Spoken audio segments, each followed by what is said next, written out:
Cory, thank you very much for joining us today. Thanks for having me. We'll take our first question from Mike Bond with USA Today. Your line is open. Hey, Cory, can you hear me all right? Yep, all good.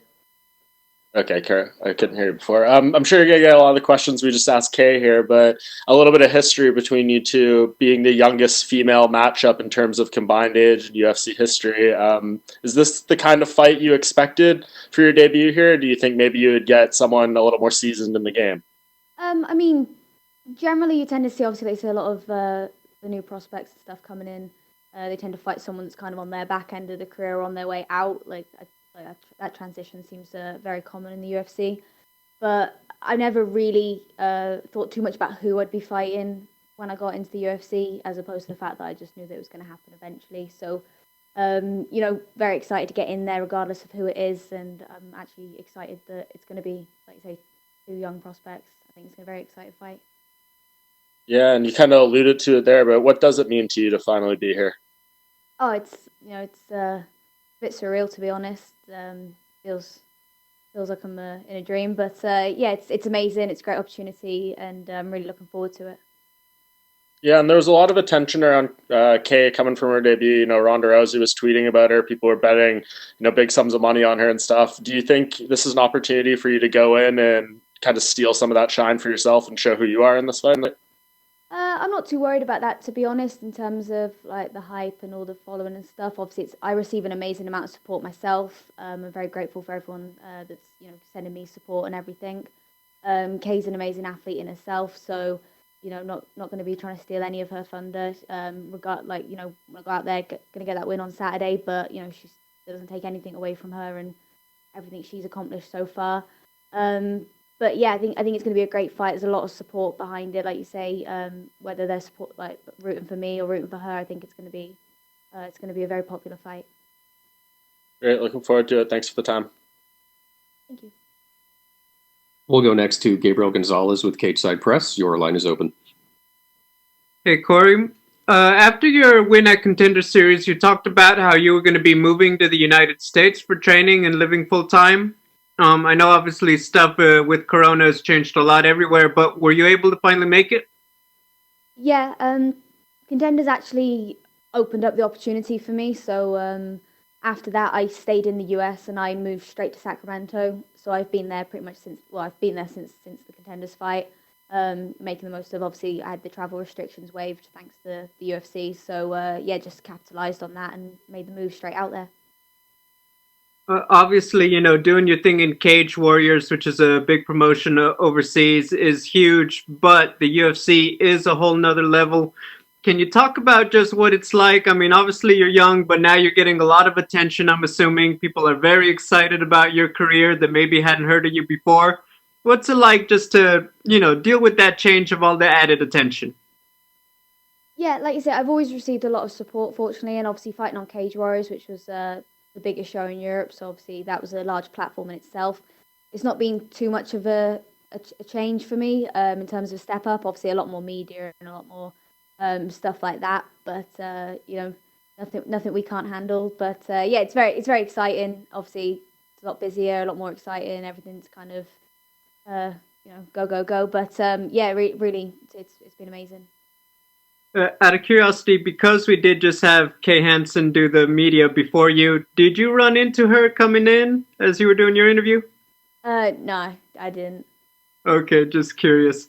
My final question, joining the UFC, you're on another fight night, but there's a lot of big stuff that happens. There's a lot of big cards and pay-per-views, and there's travel, Fight Island, and then obviously, in the future, we expect that all to come back. What do you want to do in terms of yourself personally? Do you want to travel a lot? Do you want to fight on the undercard of a particular star? Anything like that? Not particularly. I just want to stay active. Obviously, I had a big layoff last year, so I'd really like to just stay active for the for the upcoming future.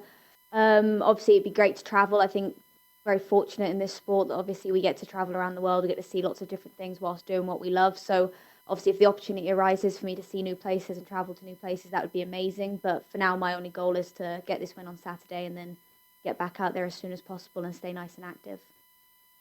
Hey, thanks, Cory. Good luck. Thank you.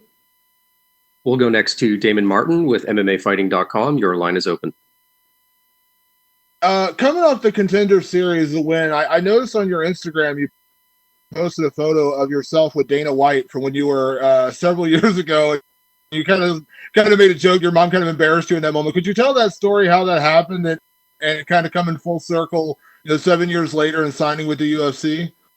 Yeah, so back in, I think it was 2013, I went to my first ever live UFC event. And yeah, like we had good seats. We were down by the front, so obviously Dana White walked past, took some photos with a few different people, and my mum, being a stereotypical mother, to someone who's just started fighting, she ran over. She was like, "Oh, 5 years time, you're going to be signing her." I mean, it took me 7, so a little bit behind schedule, but I guess she was right. She knew what she was talking about. Obviously, I was very embarrassed at the time, and being a young teenager, I was like, "Mom," but that was fun. It's a good story.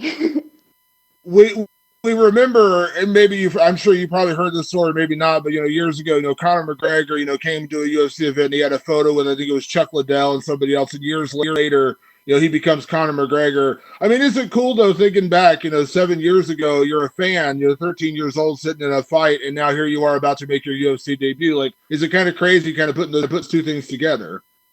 Yeah, like I say, it's completely crazy. Like that feels like yesterday to me. This was like a pipeline dream, and we managed to get it done. So yeah, like you say, it's a bit surreal, but knew it was going to happen eventually. So I'm just glad to be here. You've been out at Team Alpha Male, and we hear a lot. I mean, I don't think there's any giant secret how good that team is, but we hear a lot about Uriah Faber as a mentor. We've seen it with a lot of young fighters. Andre Feely speaks his praises constantly about how much Uriah has meant to him in his career. How much has Uriah meant to you in terms of, not only as a coach, but as a mentor, as a young fighter? Yeah, Uriah is amazing. He's a veteran of the sport, obviously Hall of Famer and all that. Everyone knows that, but he is also one of the most selfless people you'll ever meet. I've yet to hear anyone say anything negative about him and what he does for not just the sport and the team, but individuals as well. He really took me under his wing. He puts a lot of time into me. He's a very busy man with, obviously, like you say, a new family and everything, but he still finds the time to check in on me and come in and do private sessions with me and everything. So yeah, the support I receive from him is completely unreal, and I like it. It's a bit of a testament to kind of like you say, he sees something in me which means a lot, and I just hope on Saturday I can go out there and make him proud, really. And last thing, kind of following up on that, working with Team Alpha Male over these past few months, full time, actually coming to the States. Do you feel like that's kind of your plan going forward? You want to stick with Team Alpha Male, and that's going to be your team, from here on out? Yeah, I've made that move. I'm currently only on like a 3-year visa, but like I'd like to stay there for the foreseeable future for sure. I really feel like I fit in well there. The coaching staff's amazing. Obviously mentioned Uriah Faber, but I've also been doing a lot of work with, Joey Rodriguez for my boxing. Danny Castillo's gone above and beyond. He's been in Vegas pretty much the last 3 weeks with fighters, solid. He's been like Zoom chatting me like sessions and everything. He's not seeing his family, and he's still coming in to train with me and everything, and coaching my sparring rounds. So he's another one that's completely gone above and beyond, and I don't think gets enough praise and recognition for what he does. Yeah, and obviously all the other coaching staff at Team Alpha Male have been amazing, like Chris Holdsworth and Mike Millot and everyone, and then all my teammates. So I just feel like it's been a really great camp, and I'm really fortunate. Like I'm very grateful every day that I managed to get spent on those mats. So yeah, I'm looking forward to making some gains there in the future.